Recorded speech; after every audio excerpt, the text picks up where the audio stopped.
Many, many years ago, in the multiverse of D&D, the Githyanki and the Githzerai rose up against their masters, the Mind Flayers.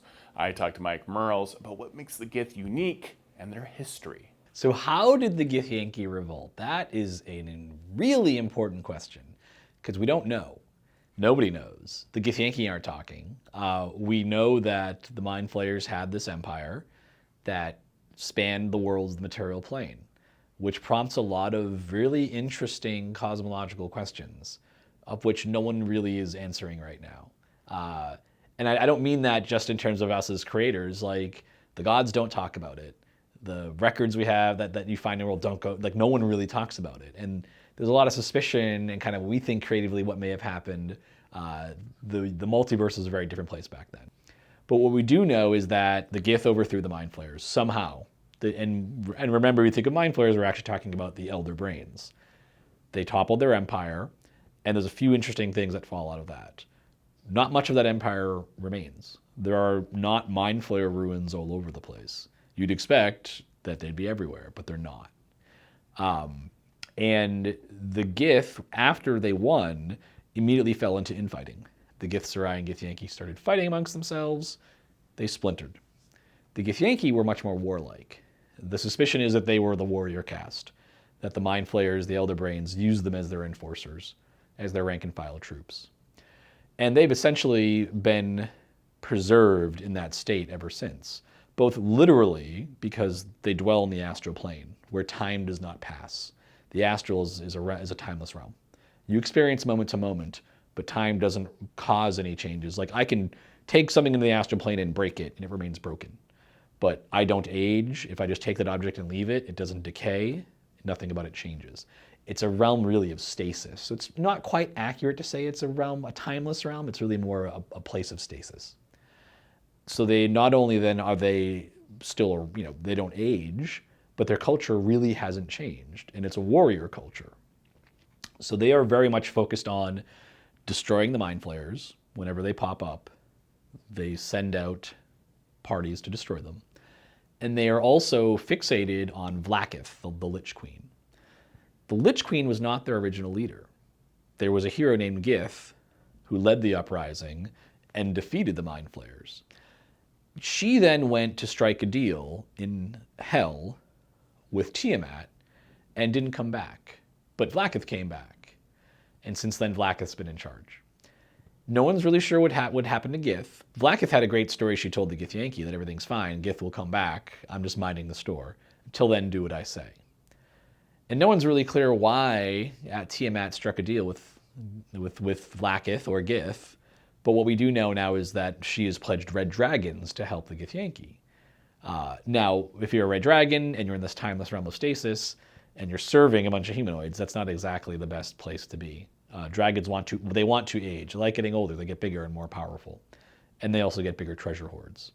So this is actually a really big deal that dragons are serving Githyanki, not only doing what they're told, but they're not aging, they're not getting more powerful, and they're not accumulating their own personal treasure hoards, which is an important part of what dragons do to prove their worth to Tiamat.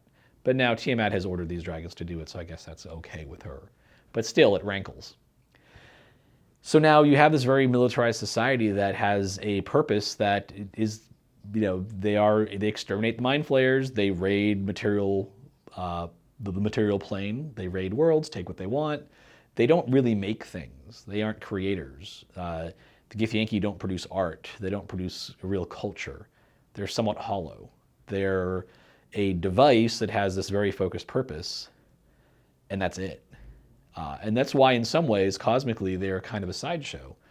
They're not like the great empires of humanity, the Thayans, the Netherese, in the Sul Imperium of Greyhawk, these cultures that wrought enormous magic and enormous power and power to destroy entire worlds. The Githyanki have never even come close to that.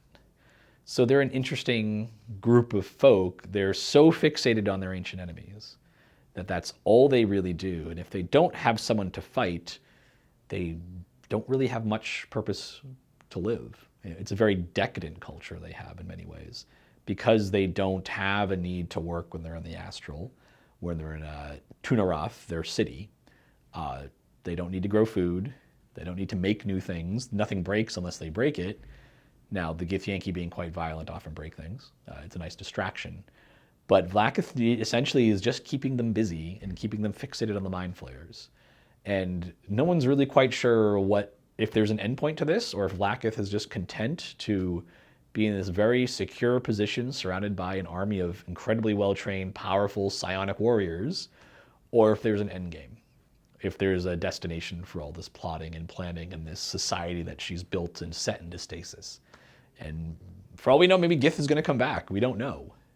Those are the kind of cosmic questions that keep people like Mordenkainen up at night, pondering over what might happen next. What could throw the balance of the cosmos out of whack? If Gith reappears, what does that mean? And now do the Githyanki become much more aggressive?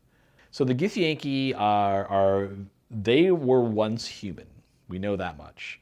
They have leathery skin, and they look human-ish, but they are a bit warped and distorted, mainly because of the magic of the mind flayers, to make them better warriors and better masters of psionic power.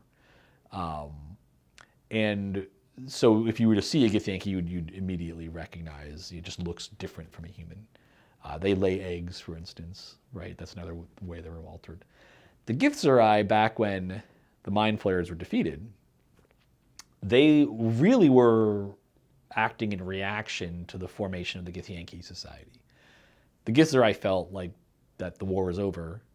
They didn't want to just keep obeying Gith's edicts or Vlaakith's laws, so they left. They fought amongst themselves, Githyanki and Githzerai, and the Githzerai were not defeated to the point that they were destroyed, but they had to retreat into limbo. And their focus, they are also like the Githyanki, focused on destroying the mind flayers. And they live monastic lives. They live in limbo, the realm of pure chaos, the plane of chaos, and bring order to it.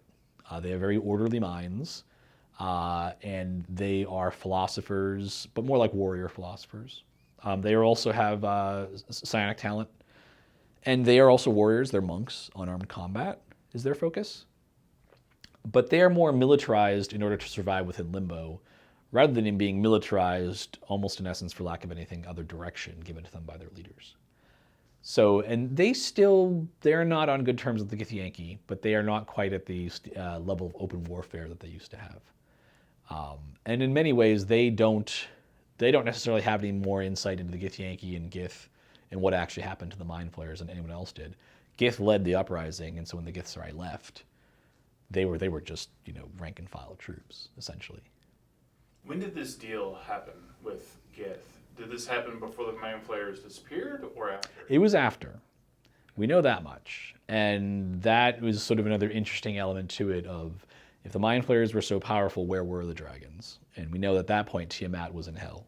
She had been in prison there. Thank you, Mike Merles, for sitting with me and talking about the Gith. I am Todd Kenrick. Thank you for watching.